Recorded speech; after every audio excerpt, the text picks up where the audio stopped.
अपना गृह नगर, अपना होम टाउन जब छोड़कर जाना पड़े तो बहुत सारी तकलीफ़ होती है।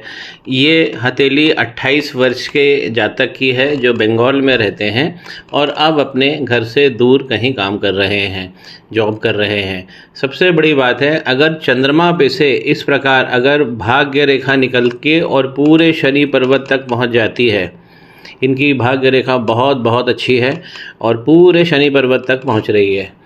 अब ये चंद्रमा से निकली हुई कला में व्यक्ति को आगे बढ़ाती है, दूरस्थ स्थानों से लाभ देती है। इनके चंद्रमा बहुत अच्छे हैं, छोटी छोटी भाग्य की रेखाएं और भी बहुत सारी है। तो इस प्रकार के चंद्रमा पर जब भी भाग्य रेखाएं बनी होती है और ख़ास तो ये वाली बहुत स्ट्रांग रेखा है, तो ऐसा व्यक्ति अपना गृह नगर छोड़कर जाता है और दूर कहीं जाकर सफलता को अर्जित करता है।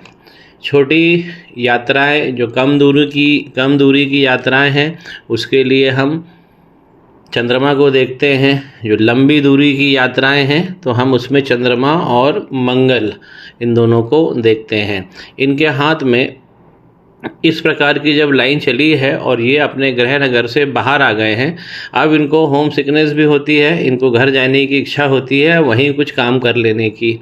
लेकिन मैं इनको कहना चाहता हूं कि आप अपना गृह नगर छोड़कर आए हैं और इस लाइन के ऊपर आप भरोसा करिए। ये लाइन आपको घर से दूर, गृह नगर होम टाउन से दूर बहुत बड़ी सफलता देगी। ये लाइन बहुत अच्छी है और शनि पर्वत तक पहुंच गई है। इनका जो दूसरा सबसे अच्छा जो प्लैनेट दिख रहा है वो है इनका मरकरी। इस प्रकार की खड़ी हुई लाइन ये भाग्य वृद्धि करती है और लक्ष्मी नारायण योग की यहाँ पर भी रेखाएं स्पष्ट दिख रही हैं। ये रेखाएं बहुत बहुत अच्छा धन देती है। इनका मनी का ट्रायंगल भी कंप्लीट हो रहा है, तो धन तो इनके हाथ में अच्छा आने वाला है। दूसरा मणिबंध भी यही बता रहा है कि धन इनके हाथ में बहुत अच्छा आने वाला है। और यहाँ तक देखिए थोड़ा सा गड़बड़ है और फिर आधे के बाद ये बहुत अच्छा चल रहा है। यहाँ देखिए ये जो भाग्य रेखा है, इसी से अतिरिक्त एक भाग्य रेखा इसके पैरेलल चल रही है। तो ये जो समय रहेगा इनका 30 साल के आसपास, इनको बहुत अच्छी तरक्की मिलेगी। और ये जो लक्ष्मी नारायण योग बने हुए हैं, ये इनका जो बुध है ये बहुत अच्छे भाव इनको देने वाला है। तो 30 के बाद जीवन में ये अच्छा धन भी कमाएंगे और सफलता को भी प्राप्त करेंगे। इस प्रकार की लाइन आउटर मंगल से निकलकर जब सूर्य के तरफ बढ़ती है तो ऐसा व्यक्ति बहुत सारी प्रॉपर्टी भी बनाता है। इसको हम रियल इस्टेट लाइन भी कहते हैं। ये अगर लाइन बहुत अच्छी बनी होती है तो ये बिल्डर भी व्यक्ति को बना देती है, लेकिन इनका भूस्वामिनी बनना तय है। इनके सूर्य की लाइन में भी आप देखिए, सूर्य की रेखा भी अच्छी लंबी है, तो इनको यंग एज में काम मिल गया होगा। अभी फ़िलहाल इनकी एज 28 साल है। सूर्य रेखा यहाँ पर गड़बड़ हो रही है। अब हम थोड़ा सा हाथ में गड़बड़ी को पकड़ते हैं। अब इनकी जो भाग्य रेखा है, जो मुख्य भाग्य रेखा है, वो आती है शनि पर्वत तक और यहाँ आकर देखिए ये आइलैंड बना लिया है। थोड़ा सा हम चले तो देखिए ये लाइन यहाँ तक जाकर डबल डबल डबल डबल हो रही है। तो ये लाइन इस प्रकार अगर डबल होके चलती है, क्यों हो रही है? क्योंकि यहाँ पे वक्री रेखा आ गई है। तो वक्री रेखा अगर आ रही है शनि, और शनि यहाँ पर चिपटे हो गए हैं, दब गए हैं।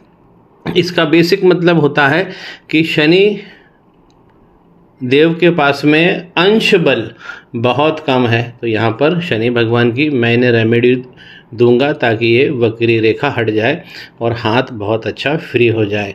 मंगल का पर्वत भी इनका चिकना और सपाट बना है, लेकिन राहु की बहुत सारी रेखाएं हैं जो इनके भाग्य को कमज़ोर कर रही हैं। अंगारक दोष इनके हाथ में अच्छा खासा लगा हुआ है। एक अंगारक इधर भी लगा है और एक अंगारक इधर भी लगा हुआ है। इस अंगारक के लगने के कारण इनकी जो ग्रोथ लाइन है वो कमज़ोर पड़ गई है, जो बृहस्पति के पर्वत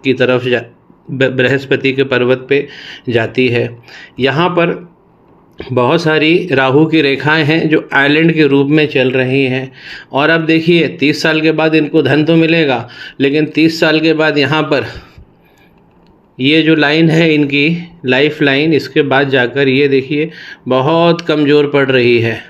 तो इसमें इनको सीरियस इशू होने वाले हैं। यही अगर हम शुक्र की तरफ भी देखें कि शुक्र के पर्वत पर अगर इस प्रकार ऊंचा नीचा स्थान हो जाता है तो बॉडी के अंदर कुछ ना कुछ कमी ऐसे शुक्र देते ही हैं और वो लंबे समय तक रहती है बॉडी में। अब यहाँ पर इस प्रकार ये फूल गए हैं, पहला मणिबंध इनका अच्छा बना है, लेकिन आगे के जीवन में क्या हो रहा है ये देखिए, खूब पूरा खुल गया है। यहाँ पे शुक्र का पर्वत बहुत ज़्यादा ऊंचा नीचा हो गया है। बगल में केतु जो बैठे हुए हैं उस पर भी क्रॉस आ गया है। तो इनको रेमेडी में सबसे पहले मंगल की रेमेडी करना चाहिए और शनि भगवान की रेमेडी करना चाहिए। साथ में अगर ये केतु की रेमेडी करेंगे तो इनका स्वास्थ्य बहुत अच्छा रहने वाला। ये जो लाइन वीक हो रही है ये मजबूत होगी और इनका स्वास्थ्य अच्छा रहेगा। जो चिंताएं फिक्र हैं वो कम होगी। नहीं तो यहाँ पर केतु बहुत ज़्यादा बिगड़ गए हैं। ये तो हमारा पहला मणिबंध ही बता रहा है।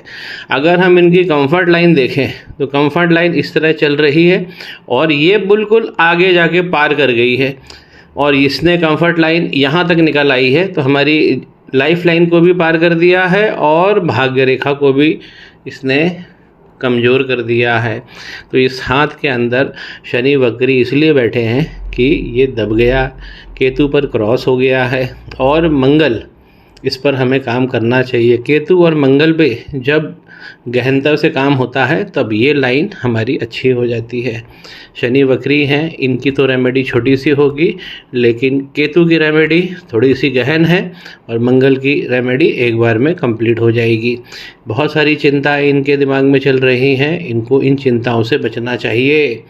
दाम्पत्य का सुख देखिए, इस प्रकार अगर गड्ढा बनेगा शुक्र के पर्वत पर तो ये भी हमारे भाग्य को, हमारे दाम्पत्य के कारकों को ये वीक कर देता है। दूसरा मणिबंध इनका अच्छा बना है। तीसरा मणिबंध जो है वो बना तो है लेकिन बहुत कमज़ोर अवस्था में है, लाइन दृष्टिगत हो रही है। लेकिन अगर इतनी भी लाइन बनी होती है तो पारिवारिक सुख और फैमिली में सेक्स लाइफ ये सब अच्छी रहने वाली है। माइंड लाइन इनकी बहुत सॉलिड है। बृहस्पति का पर्वत भी अच्छा है लेकिन शनि दबने के कारण वक्री शिफ्ट हो गए हैं इस तरफ। माइंड लाइन की बहुत सॉलिड लाइन है और ऐसी माइंड लाइन एजुकेशन में ही ये काम करेंगे। विद्या पे इनको काम करना है, विद्या का क्षेत्र है और उसी में इनको काम करना है। हार्ट लाइन इनकी बहुत अच्छी बनी है, माँ बाप की भी सेवा हो जाएगी। और इस प्रकार अगर वी सिंबल बनता है तो ऐसा व्यक्ति भाग्यशाली होता है। चंद्रमा जिस प्रकार इनको परिणाम दे रहे हैं सबसे अच्छे इनके हाथ में बने हैं। बुध इनके हाथ में सबसे अच्छे हैं। मंगल पे काम करिए, शनि केतु पे काम करिए, जीवन आपका सुरम्य होगा।